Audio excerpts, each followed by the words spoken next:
Praise the lord. మన రక్షకుడు పరిశుద్ధుడు యేసుక్రీస్తు వారి మహిమ కలిగిన ఈ రోజున దేవుని యొక్క పరిశుద్ధ వాక్య ధ్యానం ప్రతి ఒక్కరికి మన ప్రభు పేరిట ప్రైజ్ ద లార్డ్. ఈ రోజుకి కూడా విశ్వాసుల్ని పక్కకు పెడితే దేవుని సేవకులని పిలువబడతా దేవుని యొక్క వాక్యాన్ని ప్రకటించేటువంటి వాళ్ళు పూర్తిగా క్రీస్తునందు అనగా లేఖనంలో చెప్పబడ్డ మాట చెప్పుకుందాం, పూర్ణ హృదయంతో ఆయనని అనుసరించేటువంటి స్థితిని కలిగి లేదు. పూర్ణ హృదయంతో ఆయనని అనుసరించేటువంటి స్థితిని కలిగి లేకుండానే క్రీస్తుని ప్రకటిస్తా ఉన్నారు. ఎలాగంటే లేఖనాలు చూద్దాం, లేఖనంలో నుంచి అర్థం చేసుకోవడానికి ప్రయత్నిద్దాం. దేవుడు కోరుకునేది ఇదే, ఆయనను వెంబడిస్తా ఉన్నామా అప్పుడు మన జీవితంలో భౌతికంగా ఆత్మీయంగా ఉన్నటువంటి జీవితాన్ని కనపరచాలి, చూపించాలి, ఎదుటిన్నటువంటి వారికి చూపించాలి. ఆత్మీయంగా ఉన్నటువంటి జీవితాన్ని భౌతికంగా మనము జీవించినట్లయితే ఎదుటిన్నటువంటి వారికి కనపడి క్రీస్తు అంటే ఆయన యొక్క మార్గం అంటే ఆయన ఎడల జీవితం అంటే ఇలా ఉంటుందా అనే విధంగా జీవించాలి. పౌలు అంటాడు, నేను క్రీస్తుని పోలి నడుచుకుంటా ఉన్నాను. మీకు పెద్దగా చెప్పొచ్చేది ఏం లేదు, అది చేయండి ఇది చేయండి అని చెప్పినా నేనేం చెప్పను. నేను ఎట్లా బ్రతుకుతా ఉన్నానో మీరు కూడా అట్లాగనే బ్రతకండి. సింపుల్. ఇక దానికి ఏదో ఇక గంటలు ప్రసంగాలు చేసి జనాలందరినీ కూడా ఇక అట్లా చేయండి ఇట్లా చేయండి అని చెప్పినాను వాళ్ళని ఇబ్బందులు పెట్టడం. నేను ఎలాగ బ్రతుకుతున్నానో అలాగనే నన్ను చూసి మీరు నాలాగనే బ్రతికినట్లయితే క్రీస్తుని వెంబడించినట్లే అని ధైర్యంగా చెప్తా ఉన్నాడు. పూర్ణ హృదయంతో మనము క్రీస్తుని వెంబడించడం అంటే ఏందో అపోస్తులైనటువంటి పౌలు జీవితంలో నుంచి నేర్చుకుందాం.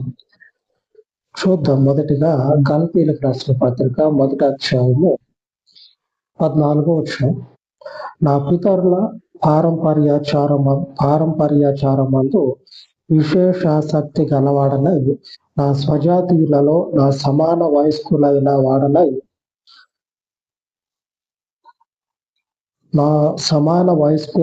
అనేకుల కంటే యూదుల మతంలో ఆధిక్యత నొందుతునని నా నడవడిని గూర్చి మీరు వింటారు. మరలా ఒకసారి చదువుకుందాం. నా పితరుల పారంపర్యాచారమందు విశేషాసక్తి గలవాడనై నా స్వజాతీయులలో నా సమాన వయస్కులైన అనేకుల కంటే యూదుల మతంలో ఆధిక్యత నొందుతునని నా నడవడిని గూర్చి మీరు వింటారు. అంటే పౌలు యొక్క వయసుతో పాటు ఉన్నటువంటి వారు తోటోళ్ళు, పౌలు యొక్క వయసులో ఉన్నటువంటి వారు ఎవరైతే ఉన్నారో వారందరికంటే మరీ ఎక్కువ పేరు ప్రఖ్యాతి ఘనత వారి మతంలో, యూదుల మతంలో ధర్మశాస్త్రము ప్రకారంగా జీవించటంలో, బోధించటంలో, నడవటంలో ఈ అపోస్తులైనటువంటి పౌలు తన తోడి వారందరికంటే గొప్ప పేరు తెచ్చుకున్నాడు.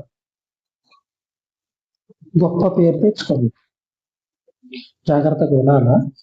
ధర్మశాస్త్రము ప్రకారంగా అపోస్తులైనటువంటి పౌలు తనతో పాటు ఉన్నటువంటి వారందరికంటే ధర్మశాస్త్రము విషయంలో, దానిని అనుసరించడం విషయంలో, దానిని అర్థం చేసుకొని మిగిలినటువంటి వారికి బోధించేటువంటి విషయం అనగా యూదుల మతంలో ఉన్నటువంటి ఆచారాలన్నిటిలో కూడా ఆసక్తి కలిగి ఇక తిందాం తాగుదాం అనే ఆలోచన లేకుండా విశేష ఆసక్తి అంటే గొప్పగా ఆ మనుషునికి తన మతం మీద ప్రేమ అభిమానం అనేది కనపడతా ఉంది. అంతటి ప్రేమ, అంతటి ఆధిక్యతని ఆ మతం మీద చూపించి సంపాదించుకున్నాడు. ఆ మతం మీద అంతటి ప్రేమ అంటే యూదుల విశ్వాసాల మీద, యూదుల యొక్క మతం మీద ఆ వారి యొక్క ఆ జీవితంలో వారు అనుసరించేటువంటి ఆ పద్ధతుల మీద ఆయనకి గట్టి పట్టు అనేది ఉన్నది. ఆ పట్టే ఈయనకి విశేష అధికారాలు అనగా గొప్ప ఆధిక్యతని తెచ్చిపెట్టింది. ఆ ఆధిక్యత ద్వారా ఆ మతంలో ఉన్నటువంటి తన తోడి వారందరికంటే ఎక్కువ పేరుని, ఎక్కువ ఘనతని కలుగజేసుకున్నాడు, తెచ్చుకున్నాడు. చెప్తా ఉన్నాడు, నా నడవడిని గూర్చి మీరు వింటూనే ఉన్నారు కదా అని చెప్తా ఉన్నాడు. ఇంతవరకు బాగానే ఉంది. ఈ అపోస్తులైనటువంటి పౌలుకు లాగానే క్రీస్తుని వెంబడించేటువంటి వారు అపోస్తులైనటువంటి పౌలు అంటే యూదుడై పుట్టి, యూదుల్లో పుట్టి యూదుల మతాచారం ప్రకారం జీవించి క్రీస్తుని హింసించేటప్పుడు ఆయనకి అడ్డుగా నిలబడి ఆయన మీద తిరగబడినప్పుడు ప్రభు దర్శించటం వల్ల తెలుసుకొని ఆయనను వెంబడించడం మొదలుపెట్టి, ఇక అటువంటి స్థితిలో ఉన్నటువంటి అనేకులు క్రీస్తుని ఈ రోజున వెంబడిస్తా ఉన్నారు. కొద్దిమంది భారతదేశంలో నుంచి, కొద్దిమంది మరొక దేశం ఇట్లాగా భూమి మీద ఉన్నటువంటి సకల దేశాల్లో నుంచి, ప్రాంతాల్లో నుంచి క్రీస్తుని వెంబడించడం మొదలుపెట్టారు. అంతకు మునుపు వారికి వారి యొక్క మతాల గురించి, వారికి ఉన్నటువంటి ఆచారాల గురించి, పద్ధతుల గురించి వాళ్ళు కూడా వారి యొక్క పద్ధతుల్లో తలమునకలై ఉన్నటువంటి వాళ్ళు. ఆమె దేవునికే మహిమ. వారి పద్ధతుల్లో వాళ్ళు కూడా తలమునకలై ఉన్నటువంటి వాళ్ళు. మీరు, నేను, నాతో పాటు ఇంకా అనేకులము క్రీస్తుని ఎరుగక మునుపు అపోస్తుడైనటువంటి పౌలు ఎలాగైతే తన యొక్క మతం మీద ఎంతటి శ్రద్ధను కనపరచిందో అంతే శ్రద్ధ, అంతకు మించినటువంటి శ్రద్ధను కనపరిచిన వాళ్ళు కూడా ఉన్నారు. అటు తర్వాత ఇప్పుడు వరకు అంతా బాగానే ఉంది. అంతకు మునుపు ఉన్నటువంటి పద్ధతుల గురించి, ఆచారాల గురించి గట్టిగా మతాన్ని పాటిస్తా ఉన్నాడని చెప్పడానికి చెప్పుకుంటా ఉన్నాం. అలాగనే మనం కూడా, దేవునికి స్తోత్రం, అలాగనే మనం కూడా. సరే, ఇప్పుడు దాకా అంతా బాగానే ఉంది. ఇప్పుడు మొదలైతుంది అసలు. అప్పుడు దాకా అంతా బాగానే ఉంది. ఎప్పుడైతే క్రీస్తుని వెంబడించడం మొదలుపెట్టినమో, క్రీస్తుని పెరిగి ఆయన మార్గంలో నిలిచి ఆయనను వెంబడించడం మొదలుపెట్టినమో, ఈ వెంబడించడం మొదలుపెట్టిన దగ్గర నుంచి దేవునికి స్తోత్రం, ఆయన యొక్క కట్టడ ప్రకారంగా, శాసనం ప్రకారంగా, జీవవాక్యానికి తగ్గట్లుగా ఎంతమంది ఈ క్రీస్తు మార్గాన్ని అంతకు మునుపున్నటువంటి ఆధిక్యత కంటే గొప్ప ఆధిక్యతని, పేరు ప్రఖ్యాతలని ఈ జీవ మార్గంలో తెచ్చుకుంటా ఉన్నారు. అంతకు మునుపు ఉన్నటువంటి ఆధిక్యత కంటే ఎక్కువ ఆధిక్యతని ఈ క్రీస్తు జీవ మార్గంలో మనము జీవించడం ద్వారా, అనుసరించడం ద్వారా, గైకొనటం ద్వారా, ఆయనను వెంబడించడం ద్వారా మనకు అంతకు మించినటువంటి ఆధిక్యత రావాల. ఈ రోజున మొదట చెప్పుకున్నాం కదా, సేవకులు అనేటువంటి వారే ఈ జీవ మార్గం నుండి వెనుక ఉన్నటువంటి వారి జీవితంలో వారు ఏదైతే అనుసరించారో, పూర్వ జీవితంలో వారు అనుసరించినటువంటి వాటినే ఇప్పటికీ కూడా ఈ జీవ మార్గంలో అనుసరించడం అనేది విడిచిపెట్టకుండా ఈ జీవ మార్గంలో ఉండి ఆ వెనుకటి క్రియలను అనుసరిస్తా ఉన్నారు. అది ఎంతవరకు సమంజసం? అపోస్తులైనటువంటి పౌలు చెప్తా ఉన్నాడు, నేను ఒకనొకప్పుడు మాటలు సరిపోవు, నిజంగా చెప్పాలంటే మాటలు సరిపోవు, అంతటి ఖ్యాతిని తెచ్చుకున్నటువంటి పౌలు అవన్నీ కూడా వ్యక్తం, అవసరం లేదు అని నొక్కి వక్కాడించి అంటారు కదా, అట్లాగా ఎక్కడంటే అపోస్తుల యొక్క ఆత్మీయ జీవితంలో ఆ యూదులతోటి రోజుల తరబడి ఈ క్రీస్తుని ఒప్పిస్తా ఉన్నాడు.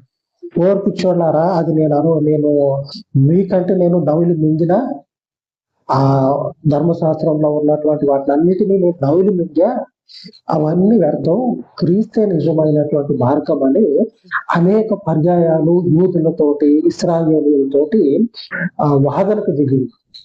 అపోస్తులైనటువంటి పౌలు రాసినటువంటి పత్రికల్లో మనకి కనపడుతుంది ఇవాళ కనపడుతుంది. చూడండి, ఒకనొక సందర్భంలో ఎంతటి ఘనత తెచ్చుకున్నటువంటి మనుషుడో తన యొక్క మార్గంలో, అనగా ఆ యూదుల యొక్క ధర్మశాస్త్రం ప్రకారంగా అక్కడ ఉన్నటువంటి విషయాలని నేర్చుకొని దాని ప్రకారంగా జీవించి తనతో ఉన్నటువంటి తోటి ఆ మనుషుల కంటే, తన ఈడుతో ఉన్నటువంటి తోటి మనుషుల కంటే ఎంతటి ఆధిక్యతను తెచ్చుకున్నాడో ఇదంతా వేస్ట్. ఈ పేరు, ఈ ధర్మశాస్త్రం ఇదంతా వ్యర్థం. క్రీస్తు యొక్క జీవ మార్గము మాత్రమే, క్రీస్తు నందు విశ్వాసము మాత్రమే మనకి జీవితానికి ఒక అర్థాన్ని తీసుకురావటమే కాక ఆయనతో పాటు తరతరములకి మనల్ని కూర్చుండబెట్టగలిగినటువంటి, నివసింపజేయగలిగినటువంటి ఘనతని, ఆధిక్యతను మనకిస్తుంది అని అనేకులకు ప్రకటించడమే కాకుండా తను ఆ వెనుక పాటించినటువంటి వాటన్నిటిని విసర్జించి ఈ విశ్వాసం నందు జీవితాన్ని పరిపూర్ణం చేసుకున్నాడు. అంతకంటే ఎక్కువ ఘనతని సంపాదించుకున్నాడు. ఇప్పుడు ఈ జీవ మార్గంలో, ఈ జీవ మార్గాన్ని అనుసరించేటువంటి వారు ఎందరూ ఉన్నారు.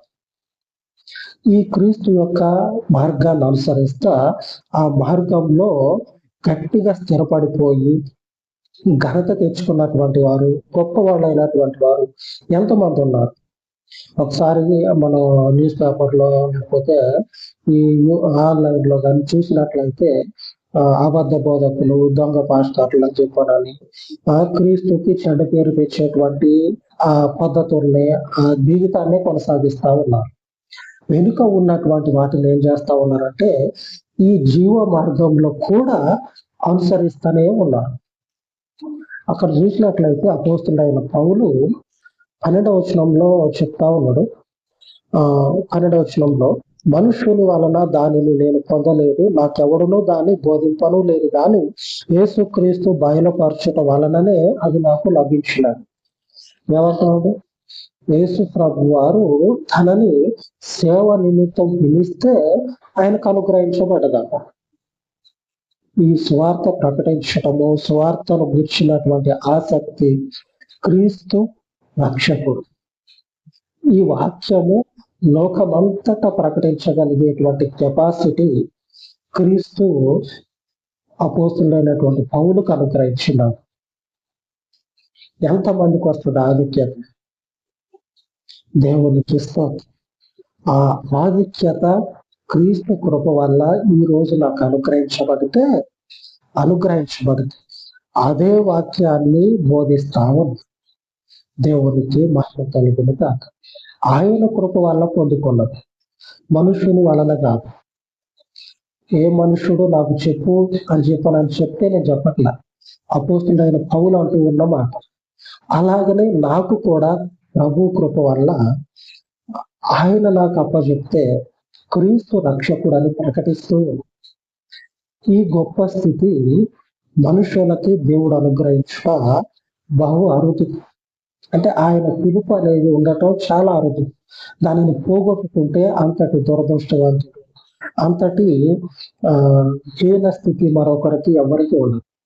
ఆయన కృప అనేది మనుషుల మీద ఉండటమే అరుదు. అటువంటిది ఆయన పిలుపు అనేది వచ్చినటువంటి మనుషులు ఏ స్థితిలో పిలుపు వస్తే ఆ స్థితిలో ఆయనను వెంబడించడం ఆ మనుషుని జీవితానికి ధన్యత తెచ్చి పెడతారు. అందుకే అపోస్తులైనటువంటి పౌలు అంతకు మునుపు పేరు ప్రఖ్యాతి తెచ్చుకోవచ్చాడు, కానీ అదంతా కూడా వ్యర్థమైపోయింది. క్రీస్తు పిలుపు ద్వారా వచ్చినటువంటి ఈ ధన్యత ఆనాడు ఆయనకు ధన్యత అయ్యింది, ఈ రోజు ఆయనకు ధన్యత అయ్యింది, మీదటికి మరీ ఎక్కువ ఘనత కలగజేయనయ్యి ఉన్నాడు. ఆమె ఈ రోజున దేవుడు మనకు ప్రమాణం చేసి చెప్తా ఉన్నాడు. 119వ కీర్తన 2వ వచనం, పూర్ణ హృదయంతో ఆయనను వెదకువారు ఏంటంటే పూర్ణ హృదయంతో ఆయనను వెదికేటువంటి వారు పూర్ణ హృదయంతో మనము అనగా మన యొక్క హృదయంలో ఉన్నటువంటి దేవుని మీద వాంఛ, ఆయన మీద ప్రేమ, దేవుడు అంటే ఇష్టం ఉండదు, దేవుని మీద కోరిక అనేది ఉండాలి, దేవుని కొరకు ప్రయాసపడాలి, ఆయన యొక్క జీవాన్ని ప్రకటించాలి. ఇటువంటి హృదయపు కోరిక, హృదయంలో ఆయన ఎడల భయభక్తులు అనేవి ఉంటే, ఈ భయభక్తులు ఏం చేస్తుందంటే ఆయనను గూర్చి తెలుసుకోవటం, తెలుసుకున్నటువంటి వాటిని మన జీవితానికి అన్వయించుకోవటం, అన్వయించుకున్న వాటి ప్రకారంగా మనము ఆయనను వెంబడించడం. మనం ఆయనను వెంబడించడం, ఈ స్థితిని ఆయన మనకు అనుగ్రహిస్తూ ఉండడం. ఈ అనుగ్రహించబడినటువంటి స్థితిని మనము ఆయన సన్నిధిలో ఎప్పటికీ కలిగి ఉండాలి. పూర్ణ హృదయంతో ఆయనని అనుసరించాలి, ఆయనను వెదకాల. పూర్ణ హృదయంతో ఆయననే వెదకటం అంటే ఏమి లేదు. క్రీస్తు యొక్క జీవవాక్యము ప్రకారంగా వెనుక ఉన్నటువంటివి ఏమైతే ఉన్నాయో పాత జీవితంలో ఆ రోత, ఆ రొచ్చు, పౌలు అంటాడు కదా, ధర్మశాస్త్రము మనుషునికి నీతిని, నిత్య జీవాన్ని తెచ్చిపెట్టదు. మరి తెచ్చిపెట్టినప్పుడు ఎందుకు? నీతిని తీసుకొచ్చి పెట్టదు, నిత్య జీవితాన్ని అంతకన్నా తీసుకురాదు. మరి ఎందుకు? అందుకే తీసి పక్క పెట్టేసిన అని చెప్పని అంటాడు. ఇవి మనకు అవసరం. పౌలే ధర్మశాస్త్రాన్ని కాదనుకున్నప్పుడు మనకి ఆయా ప్రాంతాల్లో ఉన్నటువంటి ఆయా పద్ధతులు మనకెందుకు? క్రీస్తు నందున్నటువంటి జీవము ఏదైతే ఉందో ఆ జీవము ద్వారా కలిగేటువంటి ఈ నూతన జీవితము మనకి ముఖ్యం. అది మనకు అవసరం. అదే పౌలు కలిగి దాని ప్రకారంగానే జీవించింది. పూర్ణ హృదయంతో ప్రభువుని మనం అనుసరించాలి. అది కొంచెం ఇది కొంచెం మిక్స్ చేస్తే, అది కొంచెం ఇది కొంచెం మిక్స్ చేసినాం అనుకోండి, ఎట్లుంటది? పేరు పోయి మరొక పేరు వస్తుంది. ఏదో ఒకటి ఉంటే అవును ఫలానా మనిషి అని చెప్పినని పేరు ఉంటుంది. ఒక దాంట్లో రెండు కలిస్తే దేవుని జీవవాక్యంలో ఈ లోకపు పద్ధతులు కలిస్తే జీవం అనిపించుకోదు. అటువంటి స్థితి మనకొద్దు. ఆయన యొక్క శ్రేష్టమైనటువంటి జీవము కొరకు ప్రయాసపడదాం. దాని కొరకు పూర్ణ హృదయంతో ఆయనను వెంబడించుదాం. అలాగ ప్రార్థించుకుందాం. సర్వోన్నతుడా, కృప కలిగిన తండ్రి, ఉదయకాలమందు మీ దయగలిగిన పాదముల యొద్ద ప్రార్థిస్తూ ఉండగా, అయ్యా, చెప్పబడినటువంటి వాక్యమును తండ్రి నీరు కట్టి ఫలింపచేయమని అపోస్తులైనటువంటి పౌలు తండ్రి ఏ రీతిగా పూర్ణ హృదయంతో మిమ్మల్ని వెదకి మీ యందు తండ్రి భయభక్తులు నిలిపి మీ నిత్య రాజ్యము కొరకు జీవమయ్యున్నటువంటి క్రీస్తు యొక్క మార్గాన్ని అనుసరించి జీవములో నిలిచి ఉన్నాడో, జీవములో పాలివాడై ఉన్నాడో, అదే రీతిగా తండ్రి మా వెనుకున్నటువంటి యహలోకపు పద్ధతులను తండ్రి త్యజించి ఈ జీవమయ్యున్నటువంటి వాక్యమందు స్థిరపడుటకు, బలపడుటకు, నిత్య జీవమును సంపాదించుకున్నటకు ప్రతి ఒక్కరికి తండ్రి పూర్ణ హృదయంతో మిమ్మల్ని వెంబడించేటువంటి హృదయాన్ని అనుగ్రహించమని మీ దయగలిగిన నామమునకు తండ్రి ఈ ప్రార్థన మనవులన్నిటినీ ప్రతిష్ఠించు. మా రక్షకుడు, విమోచకుడు యేసుక్రీస్తు మహిమ కలిగిన నామంలో ప్రార్థించి వేడుకొని చూన్నాను తండ్రి. ఆమేన్, ఆమేన్. సర్వోన్నతుడైన మన దేవుని కృప నిత్యము మనకు తోడయ్యుండును కాక. ఆమేన్, ఆమేన్.